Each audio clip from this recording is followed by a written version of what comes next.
Манай аймгийн Ахмад уран бүтээлчдийн нэг бол Дамдингийн дэлгэр юм а. 50 гаруй жил сонин радиод нийтлэл сурвалжлага мэдээлэл нийтлэж байсан түүнийг Монголын үндэсний олон нийтийн радио телевизийн тэргүүний ажилтан цол тэмдгээр шагналаа.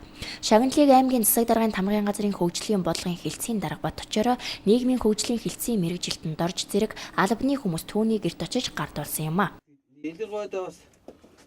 Энэ удаа бас бидгээд шагнал гардуулахаар орж иж байна. Энэ удаагийн шагнал яг үгээр Монголын үндэсний олон нийтийн радио телевизийн одоо шагнал радио телевизийн тэргүүний ажилтны юм цолог юм бэ.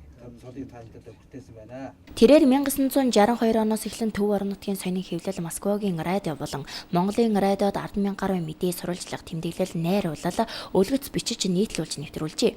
Энэ хугацаанд хэвлэл мэдээллийн байгууллагын бүхий шагналыг авсан бөгөөд 2004 онд Монголын сэтгүүлчдийн нэгдсэн хэвлэлийн ган үзэгдэн шагнал хүртсэн бол энэ удаад Монголын үндэсний олон нийтийн радио телевизийн тэргүүний ажилтан гэсэн хамгийн нэр хүндтэй дээд шагналыг нь хүртэж байгаа юм а.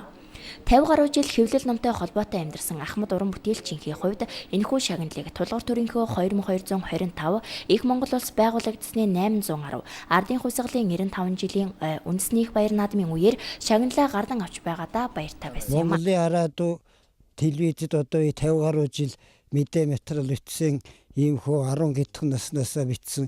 Тэгээ намайг үнэлж одоо жуухаар шагнасан одоо баярын өмнө ардын хувьсгалын 95 жилийн баярын өмнө Монголын үндэсний радио телевизийн тэргүүний ажилтан цолоо шагнасан үед би одоо нийт радио телевизийн хамт олон аймгийнхаа нийт сэтгүүлчид хэвлэл мэдээллийн ажилтан төр захиргааны албан ажилтан бүх хүмүүстээ баярлсан талархснаа илэрхийлж байна.